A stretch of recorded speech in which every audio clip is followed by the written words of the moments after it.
Good morning, fellow Barstonians. This is Harrison Rosenthal reporting to you live from BTVN Studios. And I'm Judson Woods. So tell me, Judson, are you stoked for this evening's basketball game? It's stoked is colloquial, you know. No. Well, Harrison, I'm very excited about this game, actually. It's middle school night, so it's going to be a packed house, a lot of people in the stands. We're hoping to put on a good show. All the teams are. So hopefully everyone come out, support the teams. And speaking of basketball, we would now like to take you to a segment of the show called BSPN. Excuse me, Judson. Is the name of this segment Bispin? Well, Judson, Bispin, that's a terrible name. No, Harrison, BSPN. It's sports news around the clock. Well, anyhow, Coach Traveler's now joined us for the weekly sports roundup. Good morning, guys. Tonight is middle school night in the varsity arena, so be sure to see the girls play at 5:30 and the boys at 7. Girls basketball defeated Knob Noster on Monday, and the boys basketball defeated Archie on Tuesday. Tuesday of next week, the Knights will travel to Summit Christian Academy to take on their rivals. Games are at 6:30 p.m. for girls, followed by boys at 8 p.m. In conclusion, this morning was Barstow's first game day. In case you missed it, here's a little package of what happened. This is our house, this is our house, this is our house, this is our house, this is our house!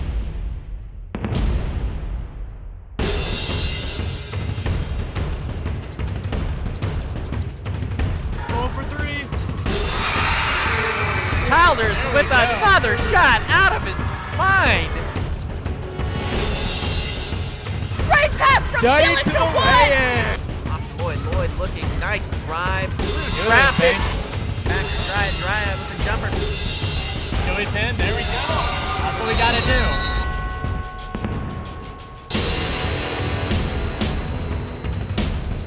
Center rolling with the board, back off the glass and in. Childers all over his man, going for a lob, totally intercepted by Woods. Phillips hits from about 17, really nice looking stroke. Horn looks inside and Makeup misses the bunny, but gets a rebound. Shea Rush for the three! Go straight to Lintel. That's how you beat the zone.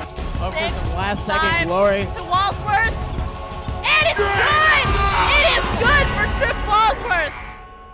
Judson, that sure looked like fun. Maybe I should stop by and show off some of my basketball skills. Well, Harrison, if that just happens not to work out for you, maybe we could get you a position as a commentator for one of the games. Now we have some open positions coming up for some of the games. And if you're interested in commentating on one of the basketball games, be sure to email Mr. Holmes. Well, we now take you to an interview with two Barstow alumni who continue their passion for tennis far beyond the courts of Barstow. So I've been playing tennis since I was 3, but on the non-school team it's very much a solitary sport, travel to tournaments by yourself, so it was nice when I finally got to college, having that team camaraderie, playing together. But senior year, Meredith and I played together, and we won districts and states, so that was a nice senior bonding moment for us. It was exciting. I'm currently a senior at Duke University. And I go to Colgate in upstate New York. I look back at tennis at Barstow with very fond memories. I enjoyed playing for Coach O'Brien a lot, and his coaching actually has helped me a lot at the next level. And at the college level, you don't necessarily get that kind of coaching, detail-oriented expertise that he gave to us in high school. Our tennis relationship started before high school. Before high school. We were probably 8 when it started. Yeah. And I actually do think that helped a lot when we did play in state. The fact that we had not only gone to school together for so long, but we had played tennis together for so long, that we just were so comfortable with one another on the court. So I'm currently the president of Duke's club team, but just going to Barstow and having that small environment where you're allowed to have good leadership opportunities and participate in many things helped me become president today, and it's obviously because of Coach Devil's training. I'm captain of the Colgate women's tennis team. Playing tennis at Barstow really helped me in the fact of time management, organization, and playing tennis at the next level is different. It's much more of a time commitment. You really have to love the sport, which is something that I really that I grew and got while I played at Barstow. Big dream down the line is like family tennis tournaments, like mother-daughter, husband-wife. We'll see about that. It's a long time away. Tennis is a sport you can play forever. For life, yeah. When I'm like 80 and I can barely walk. Immediately after graduation, I might take some time off just to kind of recuperate. Playing 2 hours a day, 6 days a week is kind of a lot. But I think eventually I'll get back into it. I'll play some like adult tournaments, adult leagues, something like that, just to keep it up. Every time I come back here, there's always some great tennis accomplishment, and it just makes me really excited for the school that our tennis program has grown even more. So much. I think Barstow's definitely become a tennis program and tennis powerhouse. Before we came to high school, there were a couple girls that were standouts, but it certainly wasn't the repeated excellence that it has been in the past. And that's just amazing to have that consistent amount of success at the state level. Probably the biggest hurdle you have to overcome is not only having one good player or two good players, but having 6 or 7 good players. It's a huge accomplishment, and I'm really proud of our school.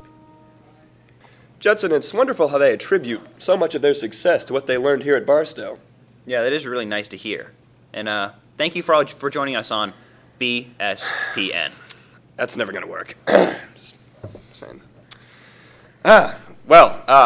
In other news, on Martin Luther King Jr. Day, which is Monday, January 21st, the Barstow Parent Association is sponsoring a parent-student service event at Harvesters. There are 2 shifts available, so if you and your parent are interested in helping, go to the Barstow portal of the Barstow website and click on the link to the registration page. But please, only choose 1 shift. Now it's time for the question of the week. Why are there blank pages at the end of a book? So people can write different, So you can write your own ending to the story. to put the lollipop on. Because there is another story going to come up. To write silly little love notes to yourself so you can find them later. So people can sign. So you can ponder about what you just read. Because they don't know anything. They do not know what to put on the back. In case the author or the reader want to change the ending. They can't think of anything else. A printing press is set up with very large sheets of paper. They actually print 8 pages per side of one sheet of paper. There would be, in essence, 16 pages on one large sheet.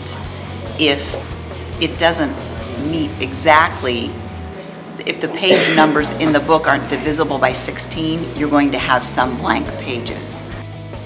The late registration deadline for the January 26th SAT, or SAT subject test, is today. Reminder, SAT subject tests are not offered in March. And finally, Pep Club President Jordan Graber wants everyone to know that homecoming t-shirts are available for sale in the bookstore for $13. They picked a wicked design, so be sure to take a look. Well, that's all the news for us this morning. I'm Judson Woods. And I'm Harrison Rosenthal. Who put the question mark in the teleprompter?